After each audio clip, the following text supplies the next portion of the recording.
Pertemuan minggu yang lalu, saya menyampaikan tentang bagaimana konstitusi Undang-Undang Dasar tahun 1945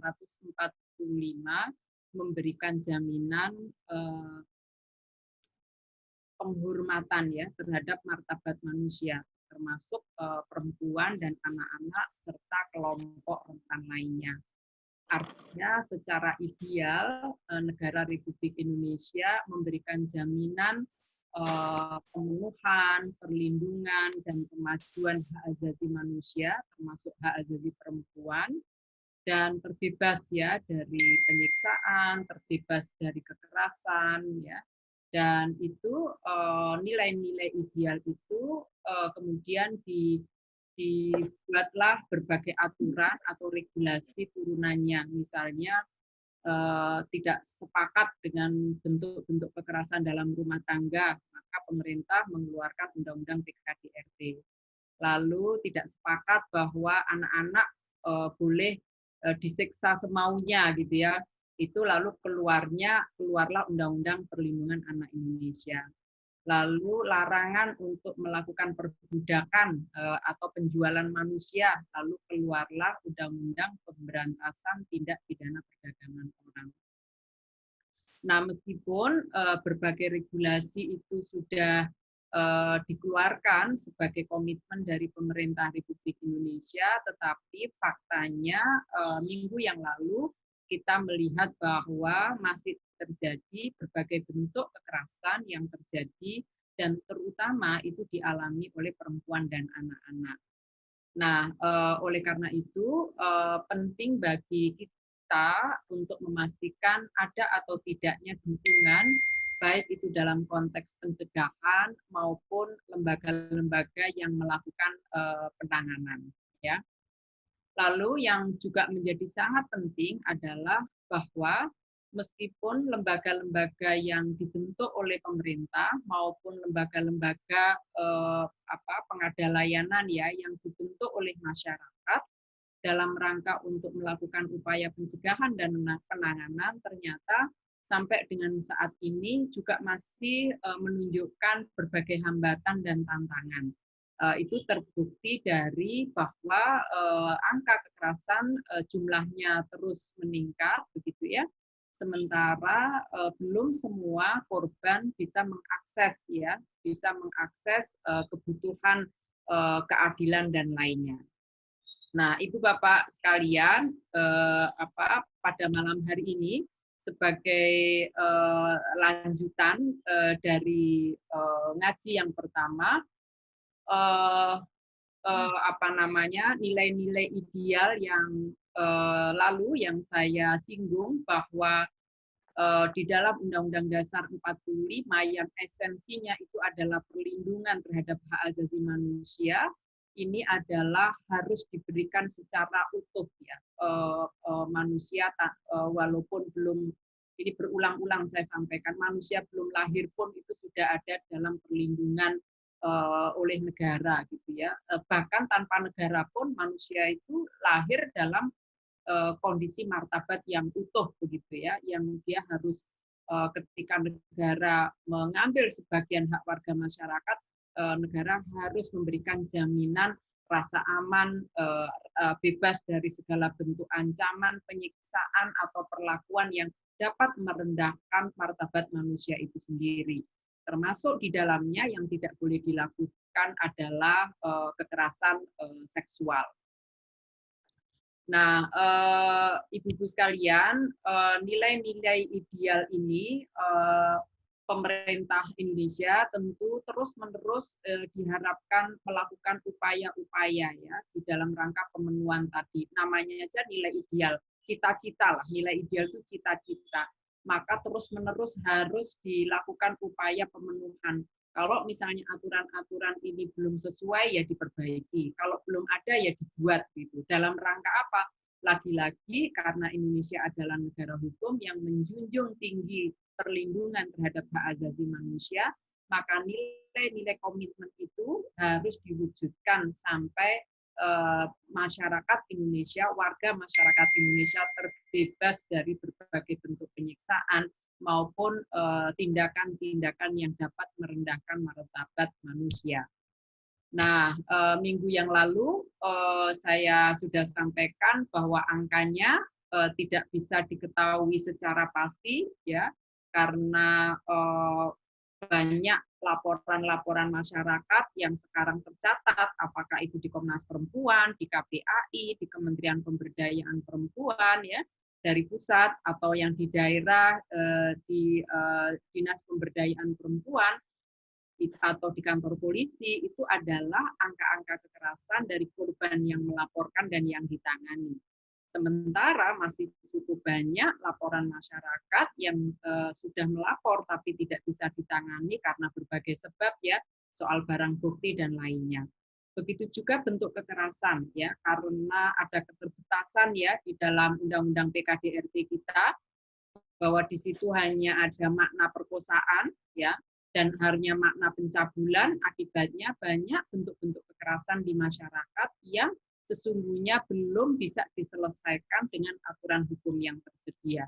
Itulah maka nilai-nilai ideal tadi yang seharusnya bisa melindungi seluruh warga masyarakat secara konstitusional, di dalam prakteknya itu adalah masih hitam. Belum diketahui secara pasti berapa jumlahnya dan apa saja bentuknya karena belum ada payung hukum yang memberikan perlindungan.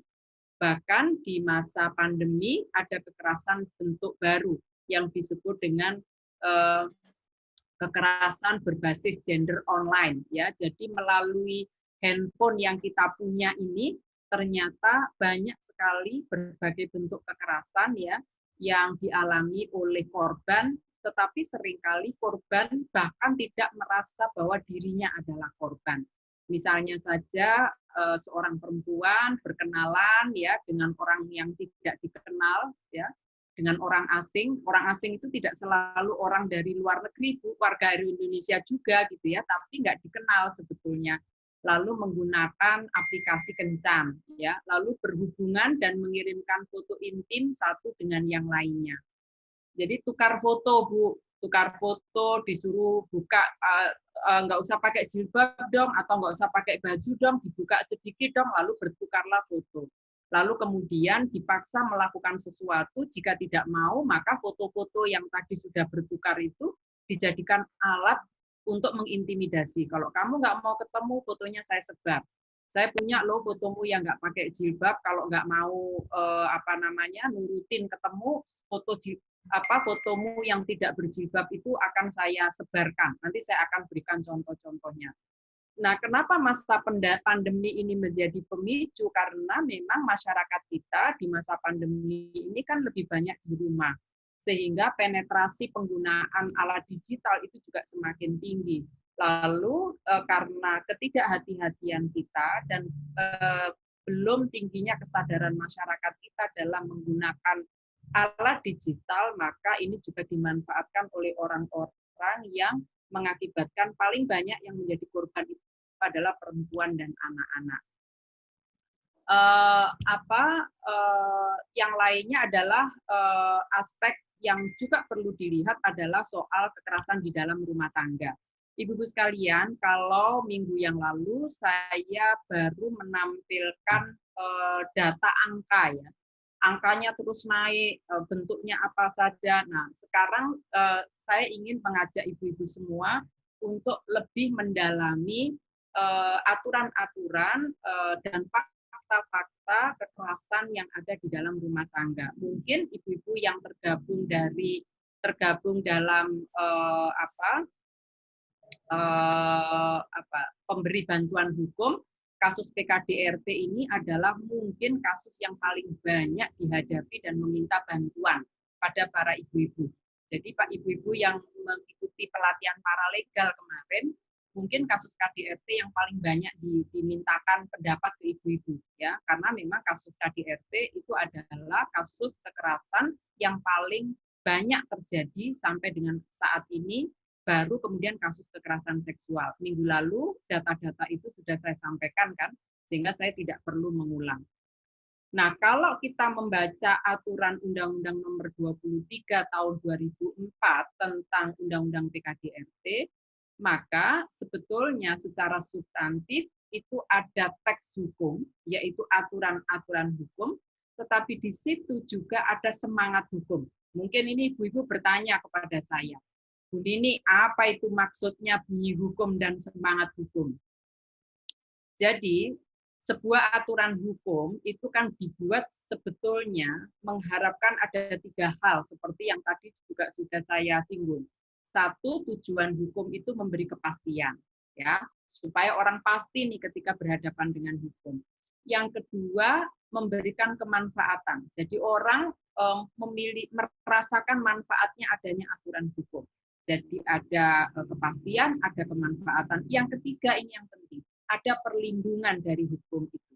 Nah, kalau kita melihat Undang-Undang PKDRT 23 tahun 2004, ini belum sepenuhnya bisa mewujudkan kepastian, belum bisa sepenuhnya mewujudkan perlindungan, dan belum sepenuhnya mewujudkan kemanfaatan hukum. Gitu. Walaupun bunyi-bunyi teksnya ini sudah baik, kalau orang melakukan pemukulan pada istri sampai menyebabkan luka, maka akan dihukum dengan bla bla bla. Kalau suami menelantarkan secara ekonomi, maka dihukum bla bla bla bla. Kalau orang melakukan penyiksaan secara psikologis pada istri, penelantaran, maka dihukum bla bla bla bla dan seterusnya. Tetapi lagi-lagi karena ini persoalan rumah tangga, maka itu tidak mudah.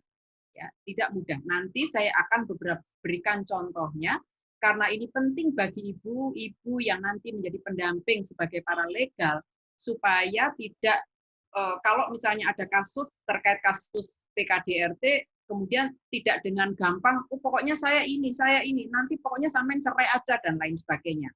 Oleh karena itu, di sini adalah ketika kita bicara aturan pidana yang ada di dalam Undang-Undang PKDRT, ibu-ibu juga harus melihat semangat hukum. Semangat hukum dari Undang-Undang PKDRT ini apa? Itu harus ditangkap terlebih dahulu. Nah, itu kalian, di dalam Undang-Undang PKDRT, ini satu aturan yang memiliki semangat yang luar biasa kedudukan teks di dalam Undang-Undang PKDRT ini.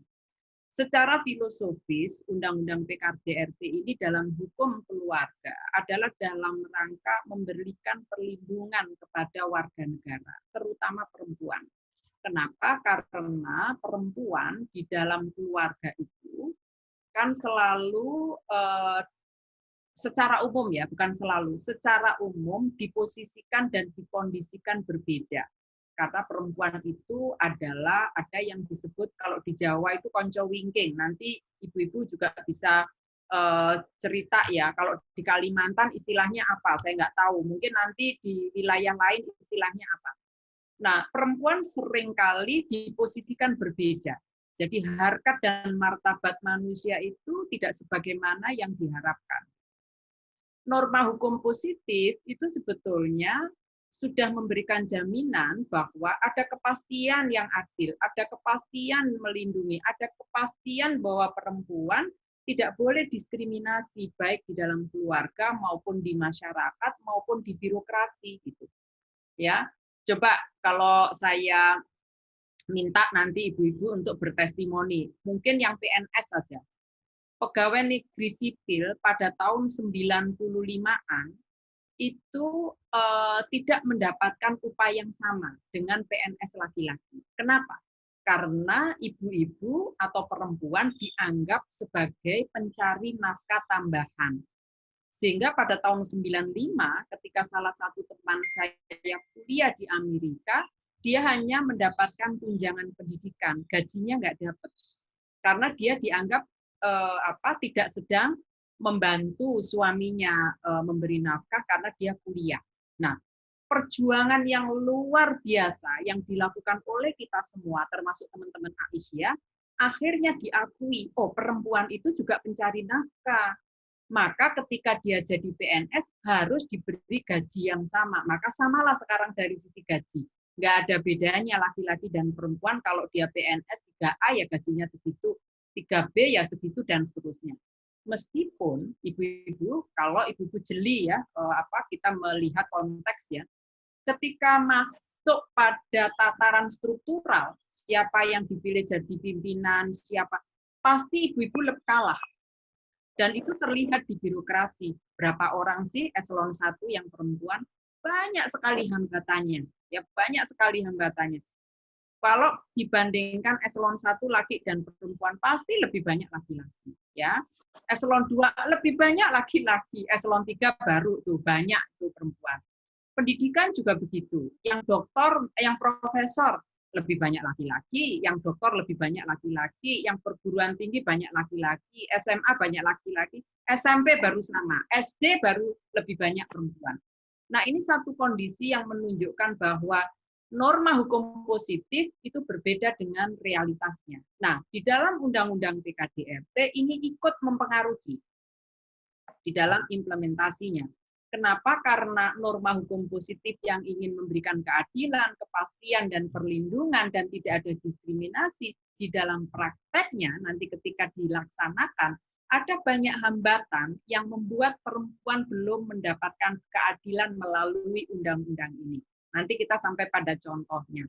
Oleh karena itu, ada lapisan terluar, itu adalah di mana peristiwa hukum keluarga dalam konteks sosial itu banyak sekali yang mempengaruhi kenapa perempuan di dalam pengambilan keputusan ketika menghadapi kasus rumah tangga tidak hanya mengedepankan penyelesaian pidana, tetapi banyak faktor. Ini penting sekali untuk bahan ibu-ibu nanti sebagai paralegal yang akan mendampingi keluarga ya. Pada tahun 90-an dulu belum ada undang-undang PKDRT Ibu. 90, 93, 94, 95 pada saat saya aktif sebagai ketua PSW, kalau ada perempuan disakiti oleh suaminya, oleh keluarga, udahlah cerai aja, langsung gitu saya, cerai aja deh daripada ribet gitu.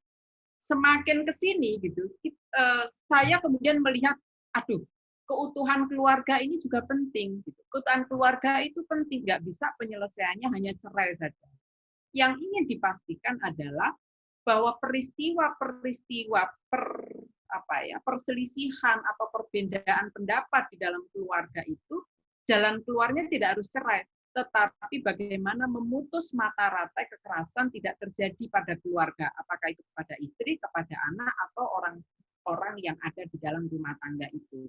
Oleh karena itu, ada nilai hukum yang tertinggi, ada aturan-aturan hukum, tetapi ada peristiwa hukum yang kadang-kadang tidak dalam pelaksanaannya tidak sesuai atau belum sesuai dengan nilai-nilai ideal yang ada di dalam undang-undang itu. Nah, ini 3 level ini harus dipahami, sehingga nanti ketika ibu-ibu melakukan pendampingan, itu bisa dengan leluasa memberikan penjelasan baik kepada masyarakat, keluarga, maupun kepada korban. Nah, ini hari ini memang saya ingin mendedikasikan terkait dengan kasus PKDRT, dan saya nanti memberi kesempatan pada ibu-ibu untuk tanya jawab ya. Saya akan sampai jam 8:15, nanti setelah itu kita tanya jawab dulu supaya banyak waktu terkait PKDRT sebelum nanti pada kasus-kasus kekerasan seksual. Apa sih peristiwa KDRT? Ya, apa sih peristiwa kekerasan dalam rumah tangga? Peristiwa kekerasan dalam rumah tangga itu adalah sebuah peristiwa hukum yang subjeknya adalah keluarga. Jadi di situ pelakunya bisa istri, pelakunya bisa suami, pelakunya bisa anak, pelakunya bisa cucu, pelakunya bisa kakek. Semua peristiwa hukum yang terjadi di dalam keluarga itu subjek daripada undang-undang kekerasan dalam rumah tangga. Jadi misalnya ada pekerja rumah tangga, ya kalau dulu istilahnya menggunakan istilah pembantu ya ibu-ibu ya. Dan sekarang kita sudah pelan-pelan mengubah mindset kita bahwa mereka bukan pembantu, tapi ada terminologi baru yang lebih menghargai eksistensi pekerja, bahwa dia adalah pekerja rumah tangga. Itu kalau dia tinggal di rumah, maka dia termasuk subjek dari aturan hukum perlindungan dari kekerasan di dalam rumah tangga. Ada paman tapi tinggal satu rumah, dia masuk di situ. Suami masuk di situ, istri masuk di situ, anak di situ. Jadi subjek daripada KDRT itu adalah orang yang tinggal dalam lingkup rumah tangga. Nah, masalahnya adalah rumah tangga itu ada rumah tangga batik, ada rumah tangga soma, ya. Rumah tangga batik itu terdiri dari bapak, ibu, anak, PRT misalnya, udah itu aja. Tetapi ada soma, bapak, ibu, anak, setelah anaknya menikah, punya anak, tetap tinggal di situ, itu soma. Berarti dalam satu keluarga dalam satu rumah ada beberapa keluarga, ya. Kepala keluarganya banyak sebetulnya, tapi dia tinggal dalam satu rumah. Itu tetap konteksnya adalah keluarga, ya. Ini penting sekali dipahami ibu-ibu supaya nanti kalau ada kasus kita punya pandangan yang sama. Yang kedua, subjek dan korban KDRT itu, peristiwa KDRT itu adalah peristiwa yang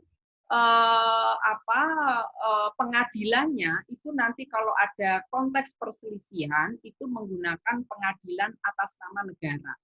Jadi bukan pengadilan keluarga, ibu-ibu. Jadi kalau ada yang bilang itu peristiwa keluarga, ya sudah diselesaikan oleh keluarga.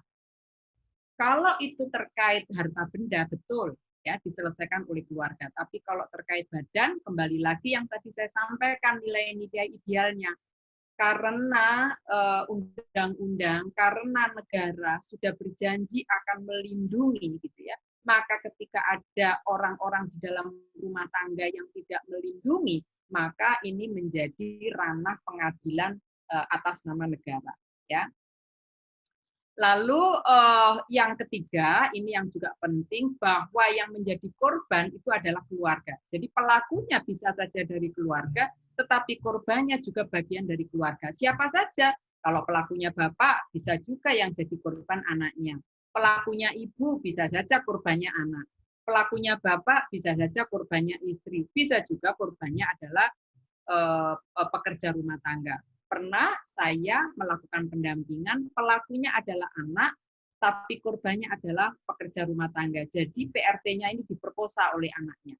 Ya, itu pernah yang saya dampingi. Yang keempat, yang penting ketika kita membaca peristiwa KDRT adalah perintah perlindungan oleh pengadilan. Ibu dan Bapak sekalian yang saya hormati, bahwa peristiwa di dalam rumah tangga, kalau ini konteksnya adalah ada dimensi kekerasan, satu, penyelesaiannya harus pengadilan, peristiwa hukumnya, artinya pelaku harus ditindak gitu ya dalam konteks pengadilan oleh negara gitu ya. Dan korbannya itu harus mendapatkan perlindungan. Ini kanan kiri ini penting sekali. Walaupun kalau dilihat dari garis vertikal, subjeknya, pelakunya adalah keluarga, korbannya keluarga, tapi penyelesaiannya adalah tetap dengan pengadilan sebagai institusi yang kita minta untuk menyelesaikan. Yang kedua, korbannya harus dilindungi. Bisa jadi korban ini nanti tidak dilindungi di rumah yang vertikal ini.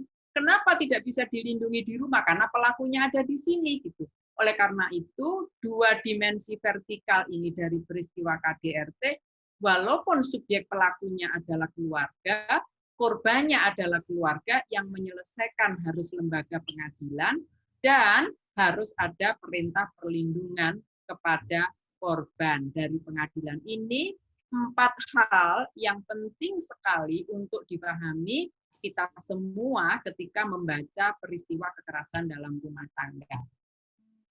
Nah, ibu sekalian, peristiwa hukum di dalam keluarga itu ada 2, ya. Ada hukum perdata, yaitu soal perkawinan, perceraian, waris, ya, apalagi ya, adopsi, ya, pengesahan nikah, ya, apalagi ya, perjanjian nikah, pengangkatan anak. Nah, itu semua ada di hukum perdata keluarga, ya. Menikah, cerai, pengaturan waris, wakaf, hibah, ya, Itu semua ada di hukum perdata.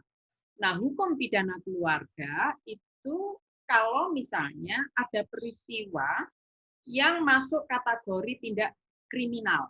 Jadi ada tindakan kriminal. Nah, ibu-ibu sekalian, tindak kriminal itu, tindak pidana dalam keluarga itu kan banyak ya. Ada pencurian dalam keluarga. Ada kan Bu, tiba-tiba berselisih, suami membawa semua hartanya pergi, itu kan juga tindak pidana dalam keluarga. Atau berselisih, istrinya lari bawa surat-surat dan akte rumah misalnya. Atau anak-anak pergi dari rumah membawa sepeda motor dan mobil, itu kan juga hukum pidana keluarga yang berlaku. Itu yang disebut dengan pemilih reh.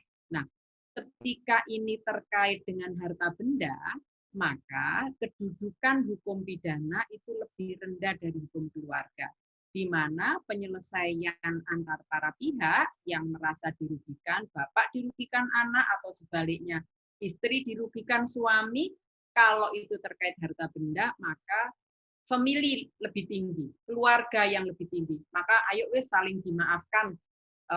Kalau ada laporan ke polisi ya dicabut deh, rukun lagi, gitu. Karena hukum keluarga lah yang lebih tinggi dari hukum pidana.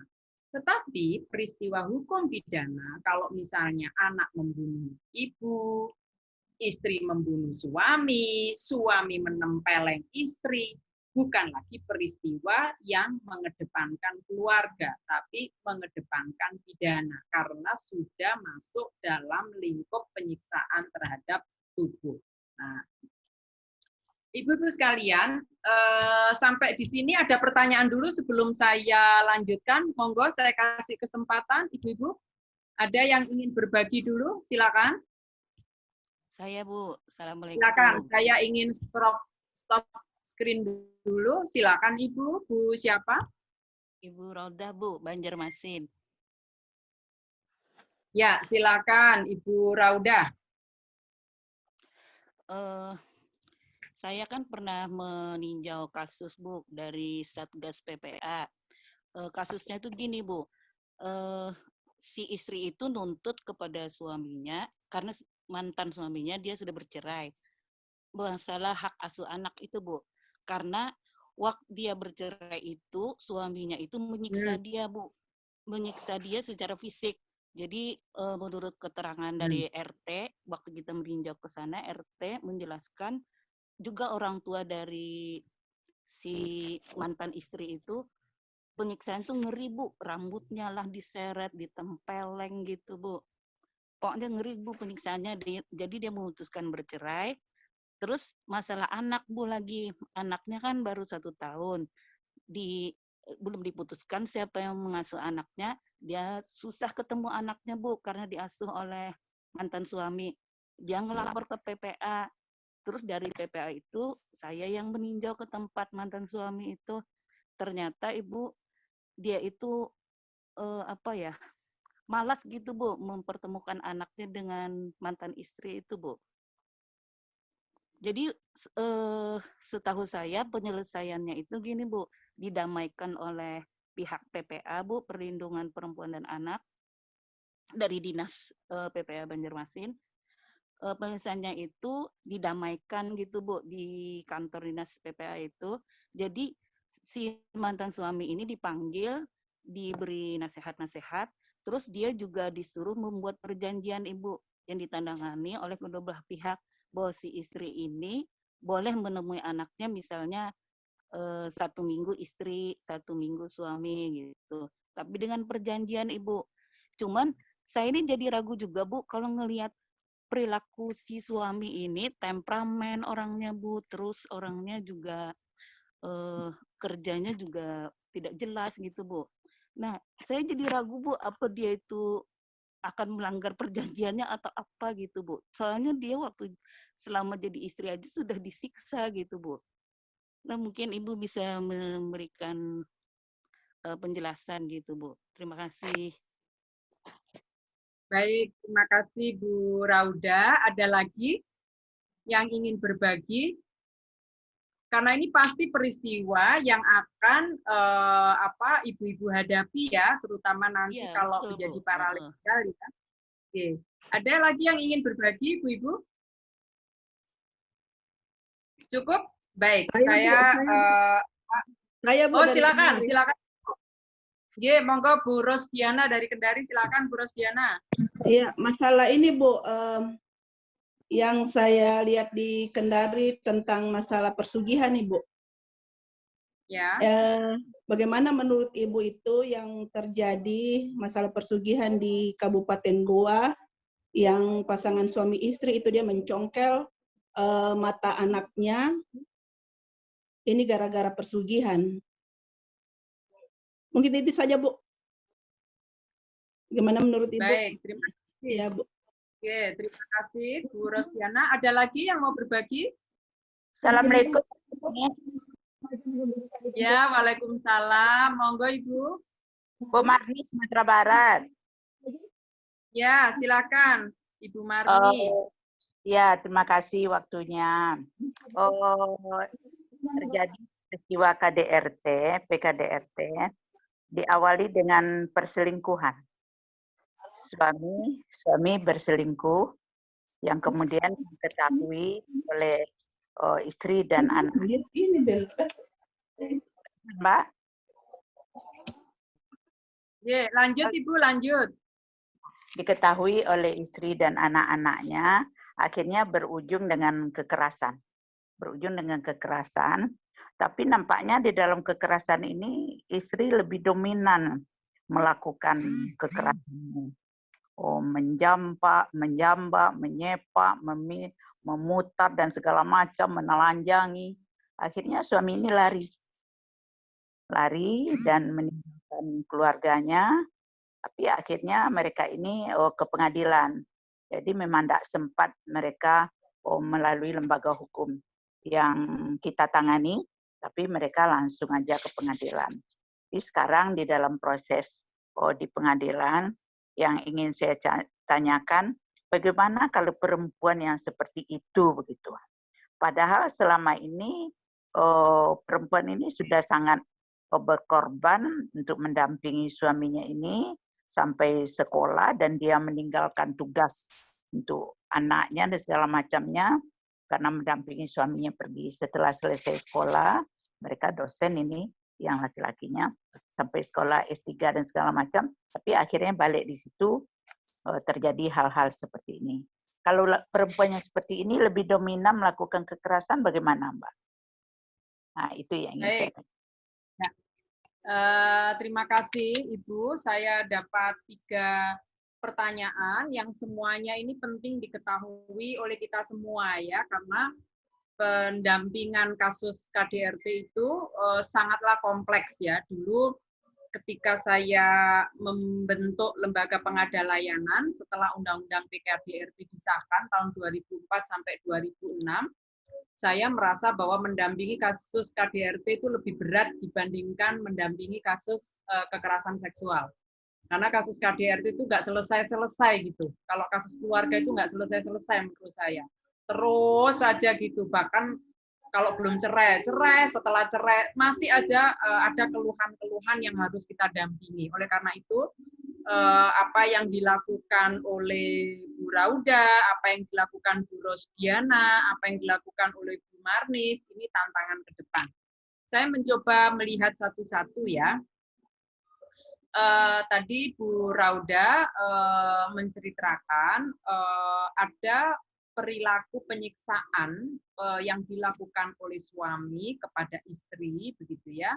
Dan kebetulan anaknya diasuh oleh suaminya, begitu.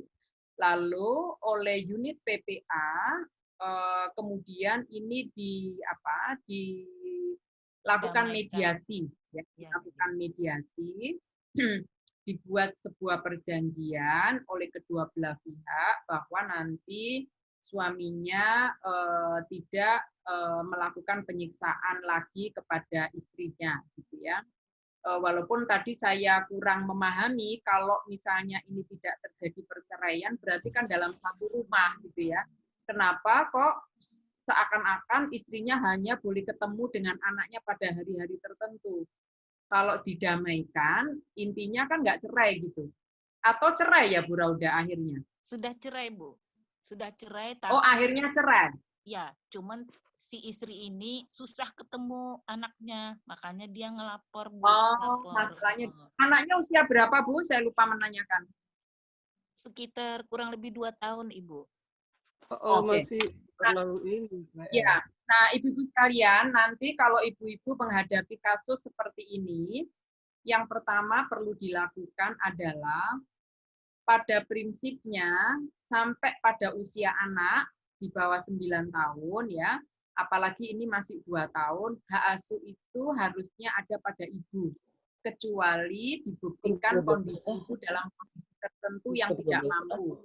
Ya, maka mestinya pada saat dilakukan mediasi, kesepakatan ini harusnya anak itu ikut pada ibu. Nah, saya nggak tahu apa pertimbangannya anak ini justru diberikan pada suami, karena apalagi anak masih usia 2 tahun ya, itu sangat-sangatlah membutuhkan ibunya ya di dalam proses balita, anak di bawah 5 tahun itu kan sangat membutuhkan kedekatan ya dengan ibunya.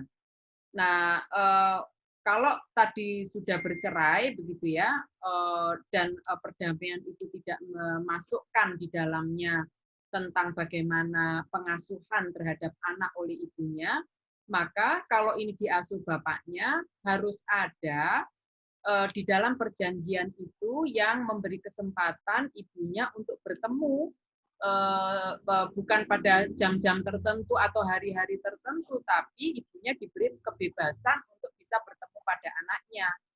Harusnya begitu, Ibu. Jadi nanti lain waktu kalau ada kasus seperti ini, maka sebaiknya terkait hak asuh anak itu diberikan kepada ibu. Pertanyaannya adalah apa yang dijadikan dasar pengasuhan pada ibu? Adalah kasus penyiksaan yang dilakukan oleh bapaknya. Bapaknya ini kan temperamental. Tentu ini tidak kondusif bagi pendidikan anak. Gitu. Itu bisa dijadikan dasar meminta kepada PPA untuk mempertimbangkan pengasuhan anak pada ibu. Gimana orang temperamental kok diminta mendidik anak? Ya kan? Nah, di situ maka harapan saya ya, saya kira harapan kita semua ya, nanti kalau ibu-ibu menjadi pendamping pada kasus seperti ini harus bisa menyampaikan dan meyakinkan unit PPA kenapa hak asuh anak ini jatuh pada ibu, pada istri, karena memang ada faktor suami orangnya temperamental, sering melakukan penyiksaan, maka itu tidak kondusif bagi pendidikan dan masa depan terbaik bagi anak. Ibu-ibu bahkan kalau misalnya kesulitan bisa meminta untuk dihadirkan psikolog ya, psikolog untuk memastikan bahwa memang ada kebutuhan anak diasuh oleh ibu. Saya kira itu ya Bu, karena sudah cerai ya. Kalau tidak cerai, ini bisa dituntut ke Undang-Undang PKDRT karena sudah melakukan kekerasan fisik. Nanti saya akan ke sana ya, Bu Rauda. Sampai di sini Bu Rauda bisa dipahami? Mungkin ini Bu. Baik, jadi kata kunci penyiksaan. Oke. Ada tambahan, maaf ya Bu ya. Ada tambahan Ibu. Kemarin itu Ibu ada apa? Tambahannya itu gini Bu, pertimbangannya si ibu ini sebatang kara, terus dia juga tidak bekerja Ibu. Nah, sedangkan si suami ini, mantan suami ini punya orang tua lengkap, ada ayah dan nenek dan kakeknya. Nah, dia itu beralasan kakek dan neneknya ini yang mengasuh Ibu, bukan ayahnya gitu. Kemarin pertimbangannya itu Ibu. Nah, gini, sebetulnya Ibu, ketika seseorang berpisah, suami istri berpisah, ya, misalnya kayak kasus yang didampingi Bu Rauda ini. Ya. Kalau keluarganya mampu, gitu ya, dan anak ini diasuh oleh ibu, kewajiban memberi nafkah itu tetap pada suami. Suami memberikan nafkah pada istri dan anak. Itu Bu. Jadi sebenarnya keluarga gitu ya, Bu, yang ya. mampu tadi, suami, Ya. iya, jadi suami itu tetap diminta memberikan nafkah untuk anaknya. Jadi nggak usah khawatir ibunya nggak bekerja dan lainnya, toh pada akhirnya yang memberikan nafkah pada anak itu adalah bapak. Ya Bu ya, sesuai Iya, dengan Bu. undang-undang Ya. perkawinan, Ya. gitu ya Bu ya. Jadi ke Ya, Bu. depan Ya. kalau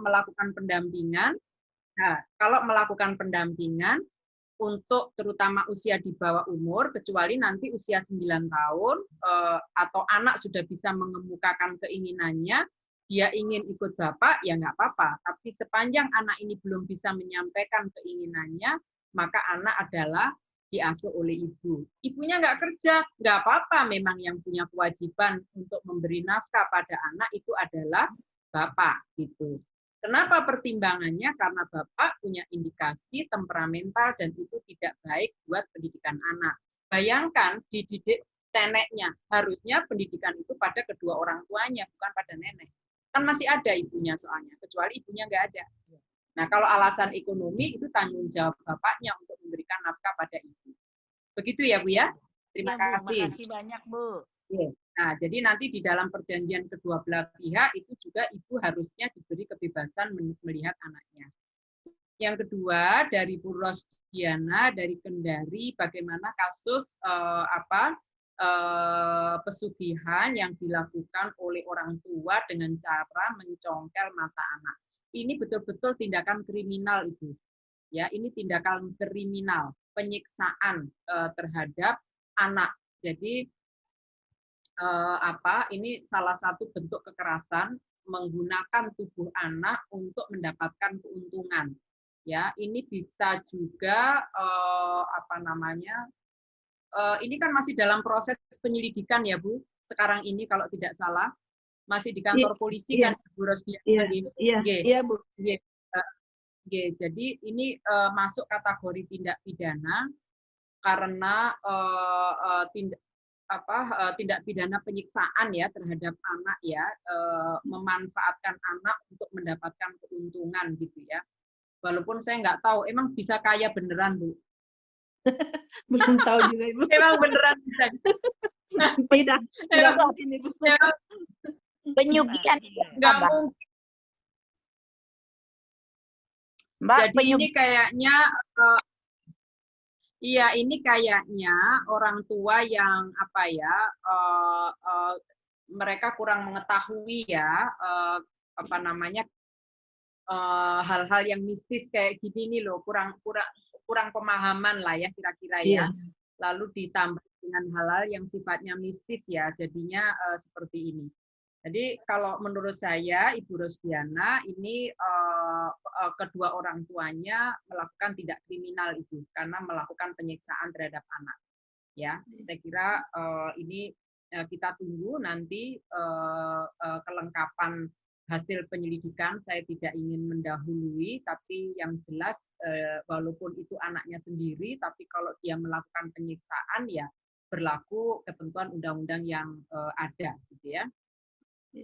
Yang ketiga dari Bu Marnis, Sumatera Barat, suami selingkuh. Makasih sama-sama. Suami selingkuh, ini kok kayaknya saya pernah dengar ya kasus ini di Sumatera Barat kayaknya. Tapi istrinya nggak mukul-mukul sih Bu. Kalau ini kan suaminya selingkuh, dia S3 di sekolahin, tapi kemudian istrinya melakukan kekerasan fisik pada suami sampai dia lari gitu ya Bu ya. Nah, ini gini Bu. Saya tambahkan sedikit Mbak. Mbak, saya tambahkan sebentar. Kenapa? Saya tambahkan sedikit sebentar. Ya, silakan Bu. Ya, sebenarnya silakan Bu. Silakan. Saya dengarkan sambil saya ngambil air putih ya. Silakan Bu.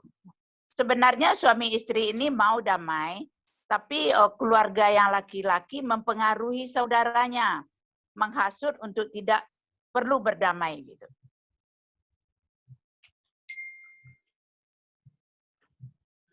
Tapi kan istrinya, suaminya udah lari ya Bu ya? Iya, sudah meninggalkan, sudah pergi dari rumah. Pulang ke rumah saudara.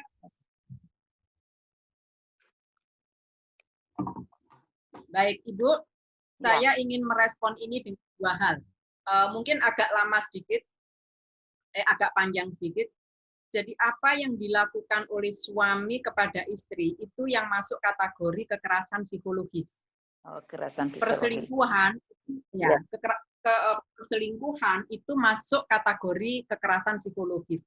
Memang suaminya nggak memar, memang suaminya nggak jambak, memang suaminya nggak mukul, memang suaminya nggak ambil uang istri, tapi suaminya melakukan aktivitas yang sebetulnya kalau istrinya tahu dia akan sakit hati.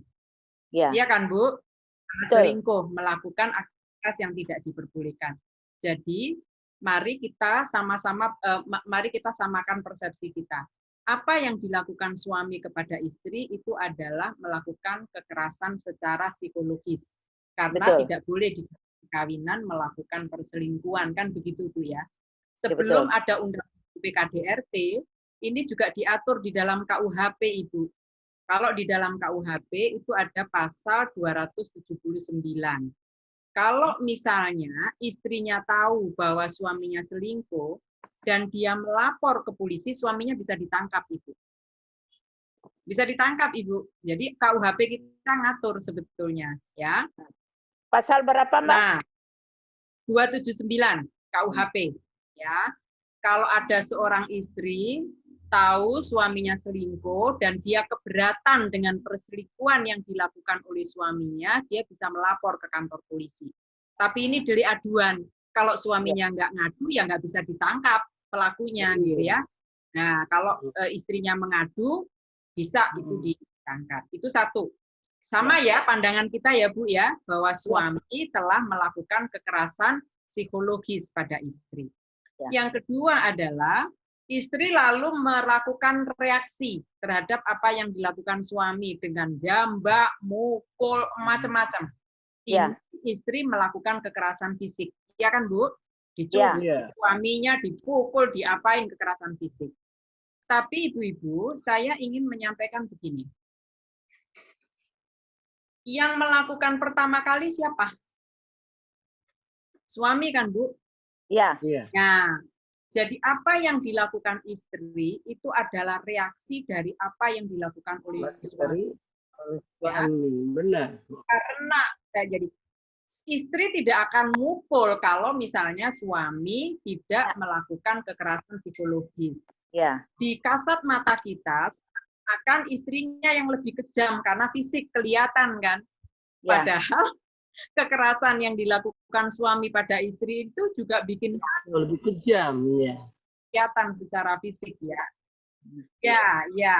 Nah, oleh karena itu, ibu-ibu sekalian, dalam konteks ini pihak kepolisian kalau ini lapor ke kantor polisi, pasti yang harus dibuktikan pertama kali adalah kekerasan psikologis yang dilakukan oleh suami kepada istri. Itu harus dibuktikan dulu. Benar nggak?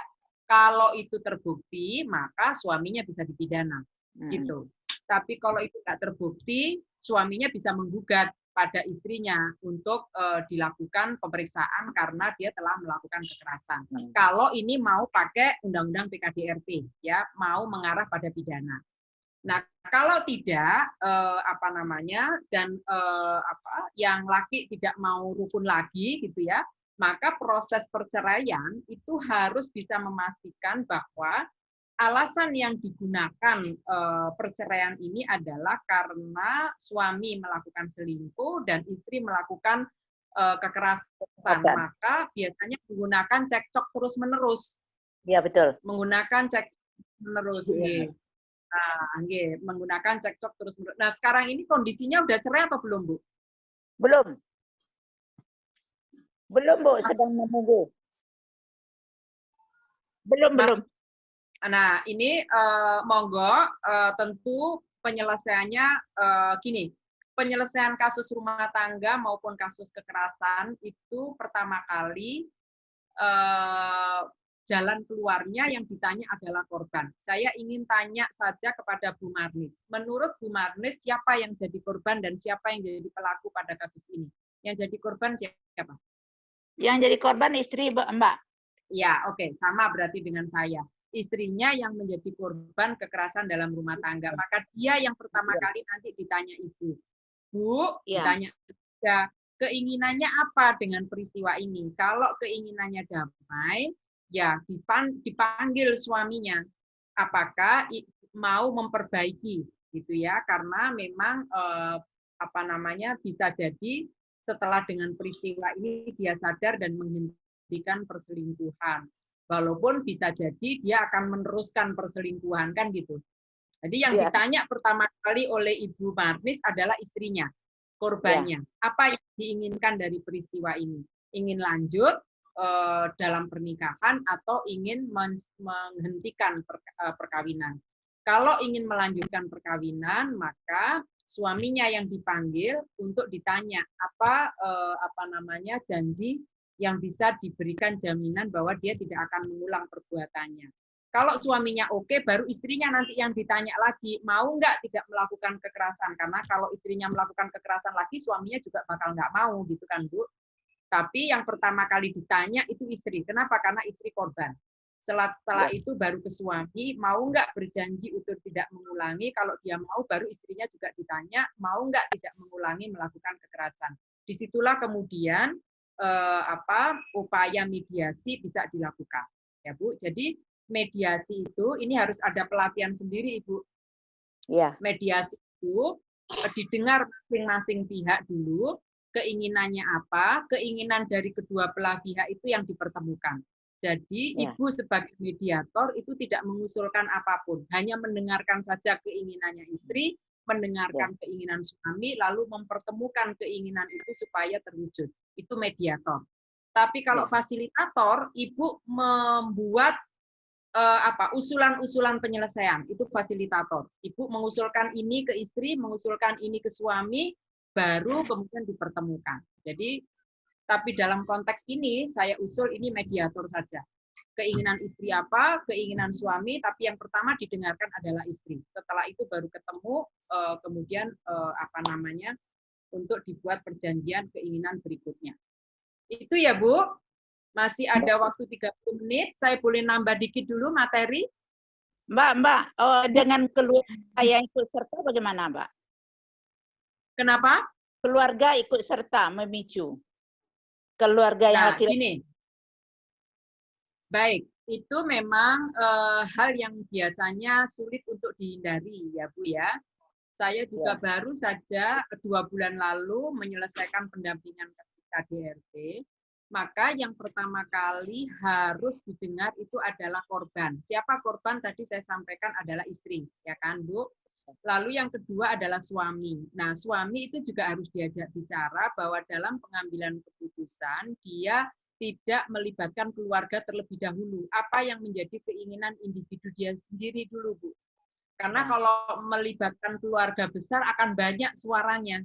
Bisa 5, bisa 10 pendapatnya gitu. Jadi keinginan dia sendiri dulu apa gitu, itu yang harus dipegang. Keinginan istri, keinginan suami, lalu ini pertemukan masing-masing keinginan ini gitu. Kalau itu terjadi bisa. Jadi peran ibu-ibu adalah sebagai mediator dalam penyelesaian kasus ini. Iya. Nah, pertanyaannya menarik dari Bu Marnis. Bagaimana dengan keluarga yang ternyata mau ikut campur? Bisa saja, Bu Marnis, secara terpisah menemui keluarga, bisa saja. Keinginan keluarga itu hendaknya tidak merugikan dalam proses penyelesaian antara suami istri ini. Jadi kalau ada pendapat, harusnya pendapat keluarga itu mempertimbangkan kebutuhan pendapat A dan B ini si suami istri ini. Jangan sampai pendapat keluarga berbeda lagi. Ya. Tuh, ya. Jadi pendapat ini harus dibuat sama untuk mendekatkan hubungan suami istri ini. Gitu. Bisa itu yang saya lakukan biasanya. Itu biasanya yang saya lakukan. Kalau pengaruh keluarga itu sedemikian kuat, maka dia tetap perlu didengarkan. Ya. Demikian gitu. Makasih banyak. Makasih, Mbak. Bu, boleh izin, Bu? Boleh bertanya, Bu? Silakan Ibu. Silakan Ibu. Atika Rahmi, silakan Bu Atika. Dari Sumatera Utara, Bu. Medan. Horas. Ya, silakan. Gini Bu, jadi kemarin kita ada dapat ini ya Bu ya, apa namanya, satu kasus di mana kasus KDRT. Nah, si perempuan ini sering mengalami kekerasan oleh suaminya. Nah, kemudian dia ini trauma, psikologinya terganggu, jadi dia dianggap apa lemah intelektual gitu ya Bu ya, gangguan gitu. Dan dia juga sudah punya anak satu.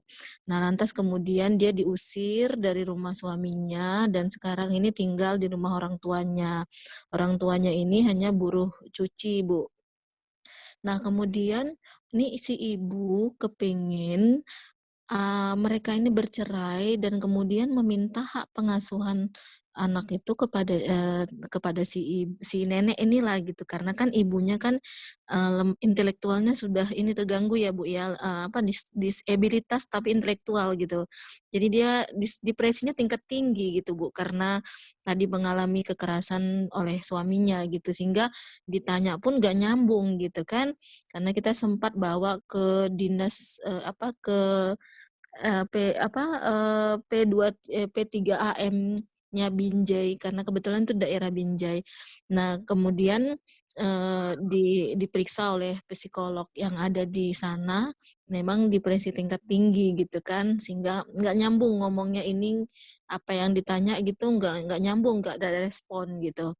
Nah, sementara ibunya ini kepengen ini mengurus cerai, Bu. Nah, mohon pencerahannya Bu, karena kan dia disabilitas gitu ya, artinya kan khawatir nanti di pengadilan juga tidak mampu untuk menjawab. Kemarin sempat mau kuasa substitusi ya, artinya diwakilkan oleh si ibu, tapi si ibu juga nggak berani gitu Bu. Jadi ini kita juga masih dalam kendala ini gitu, gimana mau tindak lanjutnya gitu. Mohon pencerahannya Bu, terima kasih. Assalamualaikum. Waalaikumsalam. Terima kasih Bu Atika. Ya, Bu Atika Bu, Rahmi ya. iya Bu, Atika Rahmi. Ya, terima kasih Bu Atika Rahmi. Boleh tahu anaknya usia berapa ya Bu? Usia anaknya sekarang 3 tahun Bu. Nah, yang pertama saya ingin menyampaikan bahwa apa yang dilakukan oleh suami kepada istrinya itu kan sampai menimbulkan depresi ya. Saya yakin bentuk kekerasannya itu mulai dari fisik, psikologis sampai fisik, Bu. Sampai menimbulkan depresi, karena orang yang sampai mengalami depresi tentu ini bukan hal yang tiba-tiba begitu loh Bu, maksud saya. Dia berlangsung cukup lama ya. Saya nggak tahu berapa lama perkawinannya, tapi kalau sampai menimbulkan depresi, sampai menimbulkan disabilitas mental, itu artinya kekerasan yang dilakukan suami itu sedemikian hebat. Menurut saya ya, karena saya kan tidak mengetahui secara langsung ya bentuk kekerasan yang dilakukan. Tapi kalau seseorang sampai mengalami depresi hebat, itu pasti luar biasa. Salah satu contohnya misalnya begini. Saya di NTB pernah mengunjungi rumah sakit jiwa terkait dengan pekerja migran yang pulang dari Arab Saudi, itu mengalami depresi hebat. Kenapa? Orangnya cantik sekali. Saya kalau ingat itu selalu ingin nangis rasanya. Dia bekerja kurang lebih 9 tahun ke Arab Saudi. Selama di Arab Saudi, dia selalu mengirimkan uangnya pulang ke daerah. Uangnya itu selalu diberikan pada suaminya, dan suaminya selalu menjelaskan bahwa uang itu dipakai untuk membuat rumah, membuat warung, menyekolahkan anak, sehingga nanti kalau kamu pulang kita sudah punya rumah baru, punya warung, dan lain sebagainya. Ternyata ketika dia pulang, itu adalah tidak ada rumah itu, Ibu. Justru suaminya menikah lagi. Gitu. Nah, saking hebatnya rasa marah yang dialami ibu ini, dia depresi. Dia nggak bisa marah, tapi dia depresi. Nah, ketika saya bertemu dia, itu apa ya Bu, tatapan matanya kosong, cuman melihat ke jendela, cuman matanya kedip-kedip gini, tapi dia juga nggak bisa ngomong, nggak bisa ngapa-ngapain. Itu depresi hebat menurut saya, dan dia di rumah sakit itu sudah hampir 3 bulan tapi nggak mau ngomong.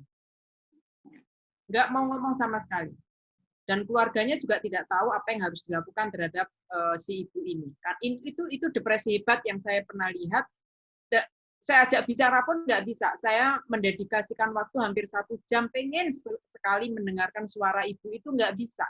Nggak mau ngomong. Dia cuma melihat jendela. Saya nggak tahu juga yang disenangi hanya melihat jendela. Itu depresi hebat. Padahal ibu ini adalah ibu pekerja keras yang bekerja di luar negeri kurang lebih 9 tahun. Jadi saking tekanannya luar biasa sampai dia nggak bisa ngomong gitu loh. Nah, apa yang digambarkan Bu Atika Rahmi tadi, seorang perempuan mengalami kekerasan sampai menimbulkan depresi yang luar biasa, gitu ya, dan kemudian dia pulang ke rumah, sekarang dalam proses cerai, lalu Belum neneknya proses cerai, Bu. Belum proses cerai. Masih ibunya ya, pengen ini kan mau ngambil anak ini kan supaya ada proses cerai lah supaya bisa ngambil anak gitu. Oke. Nah, mungkin yang perlu dilakukan kalau usul saya itu, anak mungkin bisa menjadi penghibur ibunya loh. Betul. Kalau sampai anaknya nanti diambil suaminya, begitu ya, bisa jadi depresinya justru lebih hebat. Oleh karena itu, kalau dimungkinkan, menurut saya lagi-lagi karena saya tidak tahu bentuk kekerasan suami pada istrinya, kalau masih bisa ditolerir, saya khawatir kalau cerai, anak ini bisa saja menjadi diasuh oleh bapaknya karena ibunya dalam kondisi depresi mental. Bisa jadi alasan bagi pengadilan untuk memberikan anak pada bapaknya. Dan itu yang mengkhawatirkan saya gitu, karena kalau anaknya diambil, ibunya bisa semakin depresi gitu loh, Bu. Nah, maka ini kan kayak makan buah si malakama. Kalau perkawinan dilanjutkan, nanti takutnya bapaknya melakukan kekerasan pada istri. Kalau cerai, anaknya nanti diambil, kan gitu, Bu. Ya kan? Izin, Bu, anaknya memang udah sama bapaknya, Bu. Jadi istrinya ini karena udah apa ya depresi gitu ya Bu ya, ya kayak yang Ibu gambarkan lah, cuman bisa lihat ke jendela gitu ya kan, kemudian nggak nyambung ngomongnya gitu kan, akhirnya kan diusir Bu, si ibunya ini diusir gitu kan, istrinya ini, jadi tinggallah di rumah orang tuanya si istri gitu kan, ya terpisah udah Bu, suami sama anaknya ini gitu. Nah itu jadi setiap hari memang dia menginginkan anaknya gitu, jadi pegang boneka ke sana kemari, memang itu Bu. Jadi yang ingin diperjuangkan sama neneknya ini memang gimana bisa proses cerai, nah supaya dia bisa ngambil anak gitu. Nah kita masih memperjuangkan ini Bu, cuman si nenek ini juga nggak berani gitu Bu, nanti di pengadilan menjadi kuasa substitusinya si anak gitu Bu. Baik, apa ya? Di satu sisi kita kan kalau sudah begini, maka yang kita pikirkan adalah kepentingan terbaik bagi anak ya Bu. Ya kan Bu? Iya Bu, ya Oke. Bu. Kalau melihat kasus ini, kalau memang ini anak sudah dibawa bapak dan kondisi ibunya dalam kondisi depresi mental, maka yang harus kita pikirkan adalah kepentingan terbaik bagi anak. Karena anak ini harus ada yang mengasuh dan menjamin keberlangsungan hidupnya, termasuk sekolah dan lainnya. Maka kalau menurut saya, ya memang lebih baik dengan bapaknya. Ini menurut saya ya, dalam konteks pendidikan dan lainnya. Meskipun untuk supaya tetap bisa memberikan rasa keadilan pada ibu, ya jangan sampai kemudian hubungan ibu dan anaknya diputus sama sekali. Oleh karena itu nanti kalau misalnya di dalam proses perceraian, pengadilan itu akan melihat kondisi ibu. Saya yakin kalau kondisi ibu masih dalam kondisi belum memungkinkan melakukan pengasuhan pada anaknya, maka anak itu akan jatuh pada bapaknya. Seperti kasus yang tadi, karena bapaknya temperamental, itu harusnya kepada ibu. Ini juga begitu. Orang temperamental itu juga sama bahayanya, Bu. Nah, ini ibu dalam kondisi depresi berat, itu kan dikhawatirkan dia tidak bisa memberikan dukungan pada anak, kebutuhan baik secara fisik maupun psikologis. maka memang nanti kalau proses cerai nggak apa-apa diasuh oleh bapak, tetapi lagi-lagi tetap di dalam putusan itu meminta supaya ibunya diberi kemudahan untuk bertemu dan memberikan asuhan. Jadi tidak seminggu full gitu ya, atau diberi hak berkunjung begitu, Bu. Saya kira itu, Bu. Saya nggak tahu ya neneknya seperti apa. Kalau neneknya mampu, kalau neneknya berani, bisa saja mengajukan hak substitusi. Tapi kalau neneknya juga nggak berani hak substitusi pengasuhan, ya agak berat sih, Bu. Iya, Bu. Itu memang kendalanya di situ, Bu. Neneknya mau ngasuhnya, Bu. Cuman di pengadilan dia nggak berani, nanti jawab-jawab itu dia nggak berani gitu, Nah, Bu. kalau itu kan bisa didampingi, Bu. Kalau itu kan Iya. bisa didampingi. Kalau Iya, Bu. misalnya itu bisa didampingi, Ibu bisa, Bu Atika Rahmi bisa mendampingi dan memberikan keyakinan pada pengadilan bahwa neneknya itu bisa menjadi substitusi pengasuhan terhadap cucu mewakili ibunya. Gitu. Ibunya. Iya, Bu. Bisa. Makasih banyak ya, Bu. Oke, sama-sama. Baik, Ibu-ibu, ini waktunya tinggal sedikit sebetulnya, tapi saya akan coba share screen satu lagi. Nanti kita ketemu lagi minggu depan. Nggak apa-apa, dikit-dikit, yang penting kita rutin ketemu. Nah, saya tadi sampai di sini ya, Ibu-ibu sekalian, kasus PKDRT ini adalah kasus yang khas seperti yang tadi saya sampaikan. Bentuk kekhasannya adalah ada siklus kekerasan di dalam rumah tangga. Ini bagian yang tadi saya sampaikan sebelumnya, Ibu. Jadi ketika kita bicara peristiwa hukum dalam keluarga itu baik pidana maupun perdata, ada hal yang harus kita perhatikan ini tadi. Siapa sih subjek hukumnya dan lain sebagainya. Nah, sampai di sini ini kondisi yang ada. Tadi saya memberikan gambaran ya, kasus KDRT itu yang kasus yang paling sulit. Saya yakin Bu Atika Rahmi, Bu Rosdiana, Bu Marnis, Bu Rauda, ketika melakukan pendampingan itu di dalam perjalanannya selalu saja menemukan hal-hal baru gitu ya.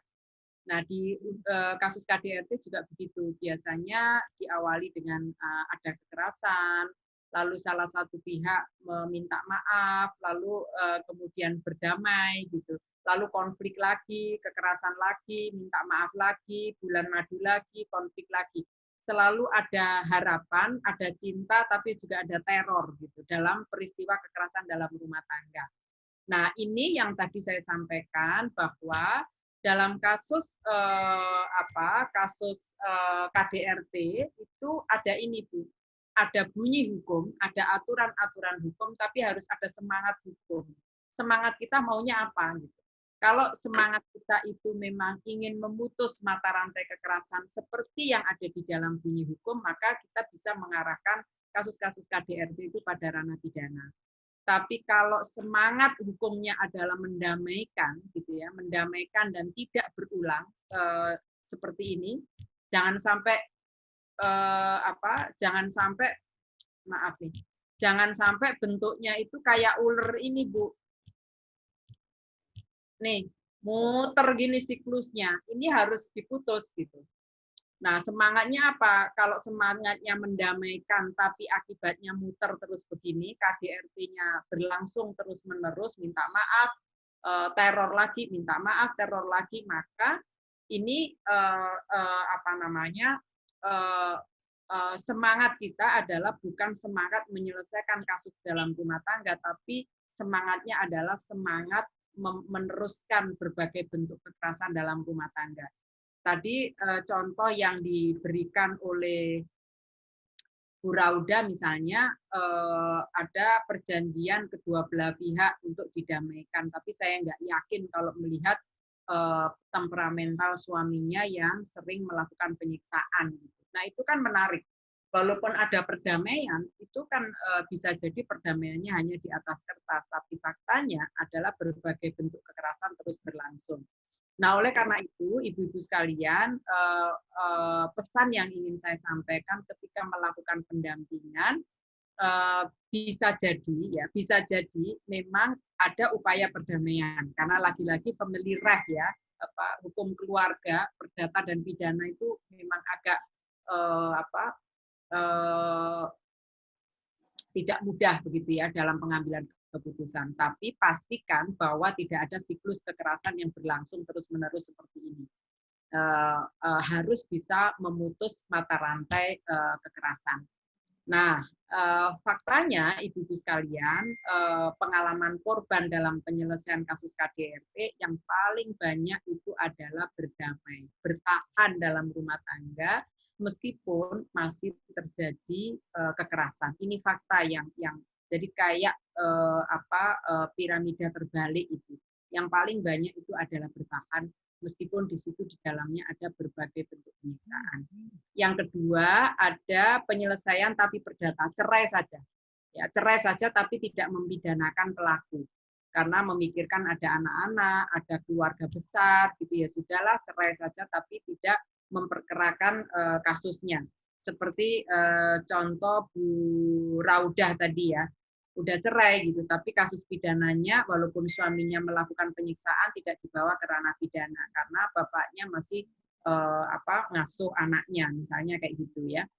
Nah, yang ketiga baru penyelesaian pidana. Jadi penyelesaian pidana memang sampai hari ini yang ada di dalam Undang-Undang PKDRT itu masih sangat sedikit dipilih ya. Lagi-lagi ini balik ke sini tadi Bu. Bunyi hukumnya ada di dalam teks hukum itu, tapi semangat hukumnya belum sampai ke sana, ya, belum sampai pada penyelesaian kasus keluarga.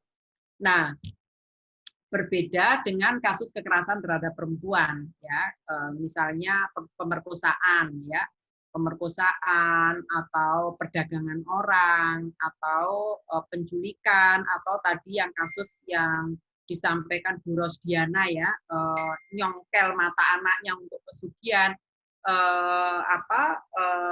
pidananya itu adalah yang paling banyak yang sampai saat ini, yang ini juga masih menjadi PR kita, itu adalah pembiaran.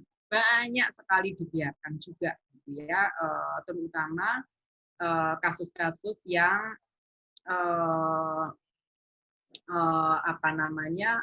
pelakunya itu adalah orang-orang yang memiliki kedudukan tertentu baik di level sosial maupun ekonomi. Yang kedua itu adalah penyelesaian pidana. Jadi dia ada di tengah-tengah. Dan yang paling banyak itu adalah penyelesaian secara adat, agama, dan keluarga. Ibu-ibu kalau ditanya, kok ada penyelesaian perkosaan pakai keluarga? Banyak, Bu. Jadi misalnya contoh anak pacaran, ya anak pacaran. Kita kan selalu menangkap bahwa anak pacaran itu suka sama suka. Padahal sebetulnya ada posisi dan kondisi yang berbeda antara laki-laki dan perempuan di dalam pacaran. Laki-laki pasti lebih dominan, ya apalagi seperti yang saya tadi contoh.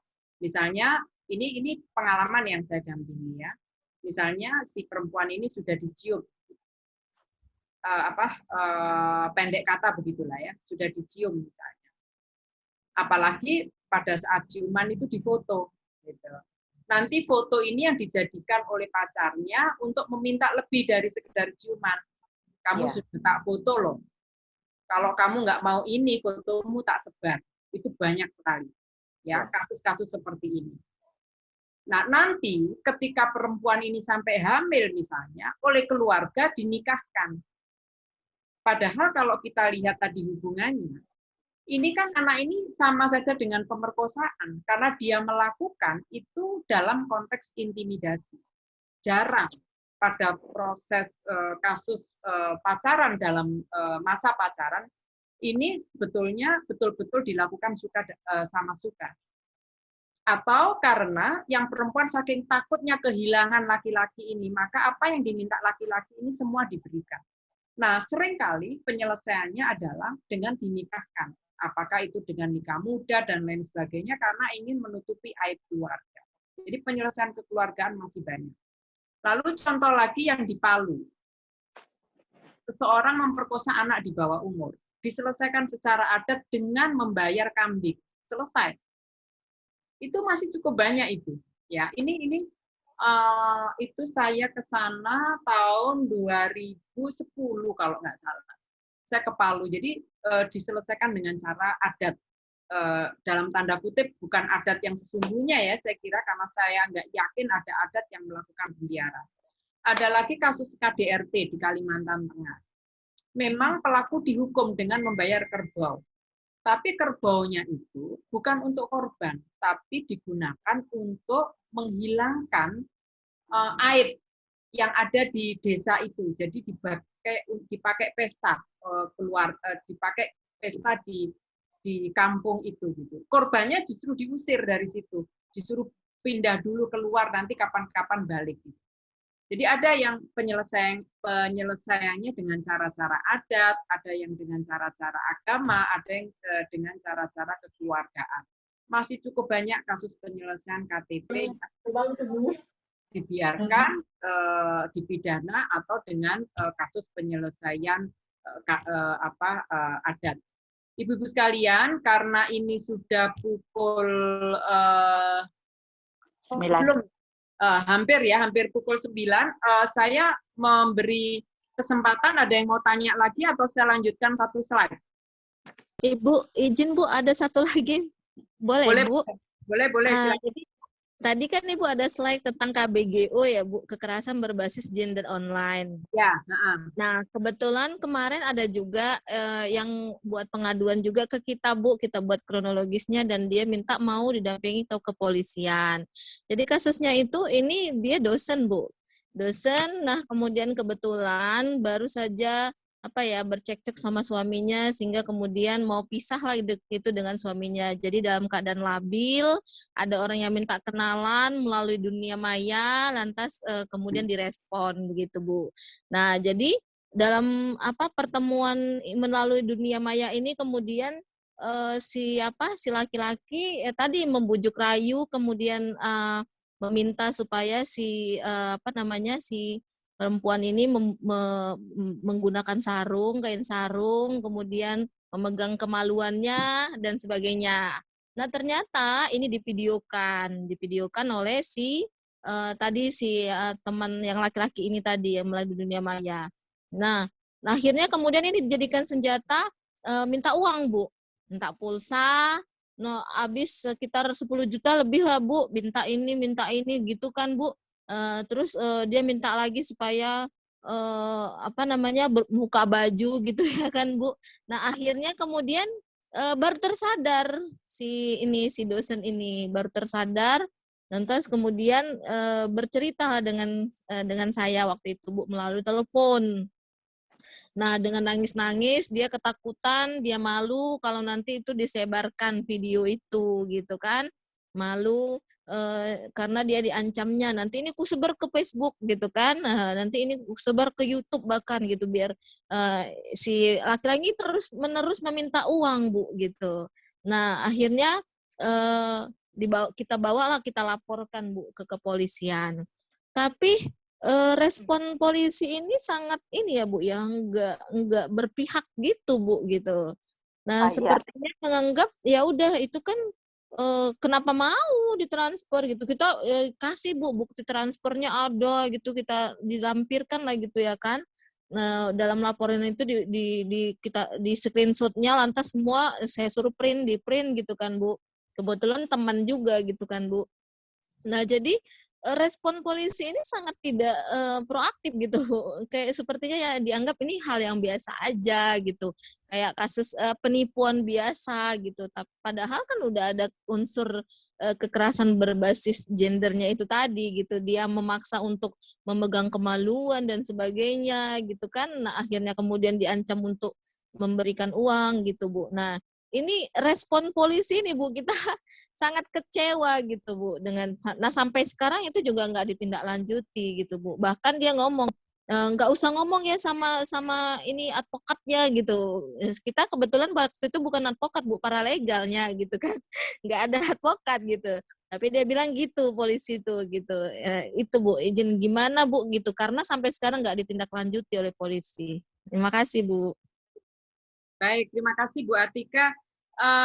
Boleh tahu ini di tingkat Polres atau Polda? Polres, Bu. Oh, pantas. Ya, oke.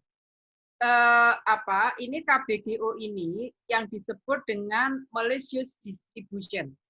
Jadi menggunakan video atau foto-foto yang bernuansa pornografi untuk disebarluaskan. Motivasinya ini sangat-sangat banyak ya.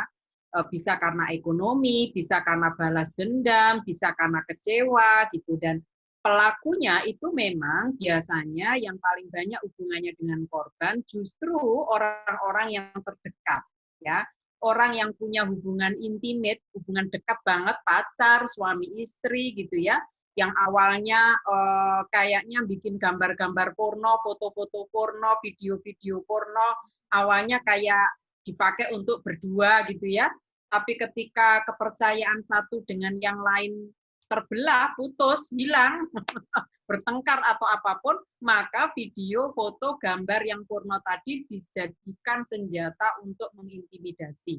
Kalau dalam kasus yang diceritakan Bu Atika tadi kan dimintain duit, nggak habis-habis tuh Bu, nanti Bu, dikasih 10 juta, minta 20 juta Bu.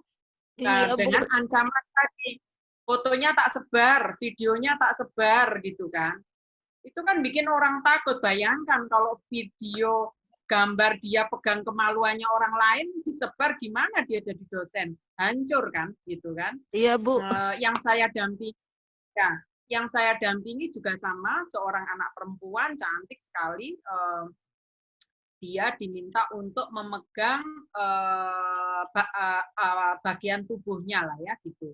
Nah, dia tidak tahu ternyata pasangannya itu merekam gitu. Dia nggak sadar kalau direkam ini jarak jauh loh Bu, jarak jauh begitu. Ketika hubungan pisah, yang laki-laki ini menggunakan rekaman itu untuk mengintimidasi. Ini memang kekerasan berbasis gender. Kenapa? Karena ada hubungan yang tidak sama, di mana biasanya perempuan, tubuh perempuan itu dijadikan objek seksualitas, objek pornografi. Emang sejak awal tubuh perempuan itu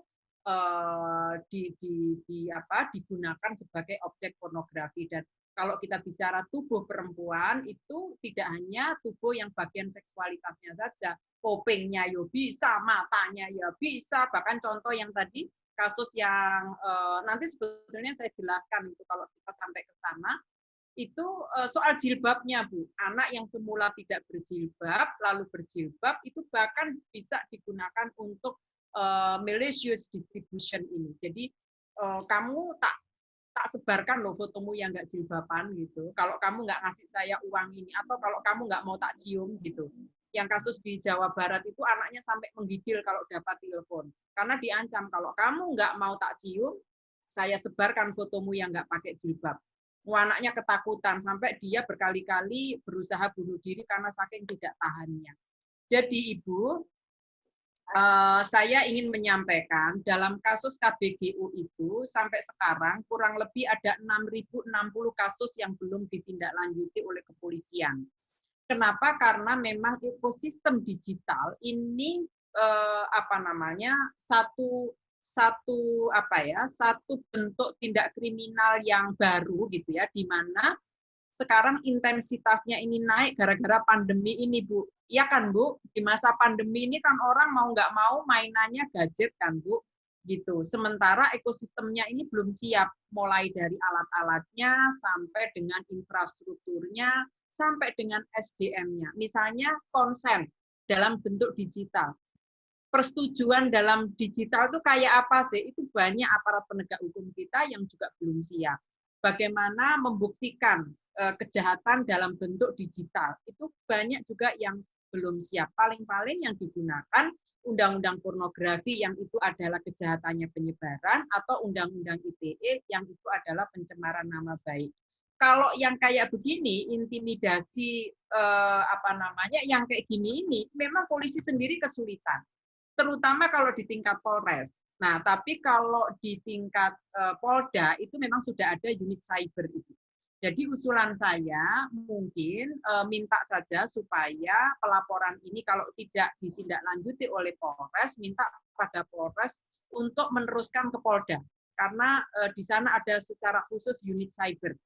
Ya, karena ada beberapa kasus juga yang saya dampingi sekarang ini di saya sebagai ahli untuk kasus cyber. Jadi mudah-mudahan Ibu Atika nggak boleh berkecil hati, Bu, tapi ini betul-betul harus dibantu. Sebab kalau tidak dibantu, kasihan, ya. Ini lebih dahsyat dari perkosaan, loh, Bu. Karena orang ini pasti setiap hari rasanya takut. Bayangkan kalau dia profesinya dosen, lalu gambar itu disebarkan, kan hancur dia. Ya, oleh karena itu ini harus dibantu karena bisa jadi nanti yang kejahatan online ini akan diikuti dalam bentuk offline. Itu banyak, Bu. Jadi online lalu diikuti dengan kejahatan online. Dan kita memang belum ada aturan hukum, makanya salah satunya ini kita integrasikan di dalam RUU Tindak Pidana Kekerasan Seksual yang sekarang disusun oleh Balek DPR RI, yaitu ini aktivitas-aktivitas seksual yang dilakukan dengan online. Di KUHP nggak ada, Bu, ini, Bu, soalnya. Di Undang-Undang ITE sulit sekali, paling pencemaran nama baik. Di Undang-Undang Pornografi itu kejahatan penyebarannya saja. Tapi intimidasi dan permintaan duitnya kita nggak bisa pakai undang-undang ini. Makanya itulah kenapa RUU Penghapusan Kekerasan Seksual menjadi sangat penting. Antara lain mengakomodasi si KBGO ini. Tapi jangan ini ya, Bu, jangan berhenti usulan saya. Bu Atika tadi di mana ya, Bu, tinggalnya? Medan, Bu. Medan itu Sumatera. Oke, Sumatera Utara. Jadi kalau misalnya Polres nanti didatangi lagi saja, sampaikan bahwa kalau misalnya Polres tidak menindaklanjuti, mohon diteruskan ke Polda, gitu ya. Kalau dia tetap tidak menindaklanjuti, laporkan ke Ombudsman. Nanti saya dari jarak jauh membantu, karena ini tidak boleh dibiarkan. Menurut saya tidak boleh dibiarkan. Ya, dan kejahatan cyber ini nanti jumlahnya akan terus bertambah. Itu satu. Yang kedua, Ibu Atika sebagai pendamping, tolong seluruh barang bukti di screenshot, disimpan, dan jangan ditaruh di handphone atau laptop. Simpan di flash disk dan disembunyikan. Ya, Bu, ya. Karena kalau di laptop dan handphone potensial hilang dan lain-lain. Simpan. Lalu yang kedua, koordinasi dengan dinas nggak bisa sih, itu harus perintah dari kepolisian. Ibu pokoknya ini dulu aja, dalam minggu ini kalau memungkinkan ke Polres, minta supaya kasus ini diteruskan ke Polda, gitu aja dulu. Di ini ya, Bu, dibuat tertulis ya, Bu, permintaannya, lapornya ya, Bu, ya. Oh iya, Bu. Oke, supaya ada bukti bahwa sudah lapor. Nanti kalau tidak ditindaklanjuti kan tinggal menunggu. Wow, saya udah lapor kok nggak ditindaklanjuti. Saya sudah minta loh kalau di sini tidak bisa menangani supaya ditangani oleh unit cyber yang ada di Polda. Karena unit cyber itu ada di 34 provinsi, Polda provinsi. Tapi di kabupaten memang belum ada, ya. Makanya udah 6 bulan juga, Bu, berjalan gitu. Laporan itu sudah 6 bulan yang lalu gitu, Bu. Nah, apalagi gitu, itu sudah bisa jadi alasan. Nanti kalau surat kedua permintaan untuk diteruskan ke Polda tidak ditindaklanjuti, dilaporkan saja ke Ombudsman bahwa ada potensi maladministrasi yang dilakukan oleh Polda dan Polres dalam menindaklanjuti laporan ini. Kalau Polda pasti langsung bersalah itu, Bu, karena ada unit cyber. Kalau di Polres memang bisa jadi karena unit cybernya tidak ada, gitu ya. Dan biasanya kalau tidak ada, dia akan meminta bantuan ke Polda supaya ditindaklanjuti. Demikian ya, Bu. Nanti kita terus komunikasi ya, Bu. Kita akan ada di grup paralegal itu ya. Ini salah satu manfaat dari pertemuan ini, saling berbagi sehingga teman-temannya bisa mendapatkan informasi ini. Saya yakin ibu-ibu yang lain mendapatkan ilmu baru dari Bu Atika tentang KBGO. Nanti saya akan jelaskan juga bentuk-bentuknya yang memang sangat-sangat banyak KBGO ini. Minimal ada 9 ya. Kalau totally itu lebih dari 20 sebetulnya modusnya. Saya kira itu, ibu-ibu sekalian. Terima kasih banyak. Kita berbagi pengetahuan pada malam hari ini ya. Doa saya semoga ibu-ibu semua sehat, tetap semangat, dan kita ketemu lagi pada hari Rabu malam. Jangan lupa diajak teman-temannya yang banyak, dan kalau misalnya malam ini belum mengikuti, bisa juga nanti dilihat lagi di YouTube ya, akan supaya bisa didengarkan lebih banyak orang. Mohon Materinya- maaf kalau ada ya, materinya nanti materinya akan saya bagi. Ya, materinya Makasih. nanti akan saya kirim ke grup ya, Bu. Nggih. Terima kasih banyak. Makasih, Bu. Mohon maaf lahir batin. Mari kita tutup bersama dengan bacaan hamdalah. Alhamdulillah. Alhamdulillahirabbil alamin.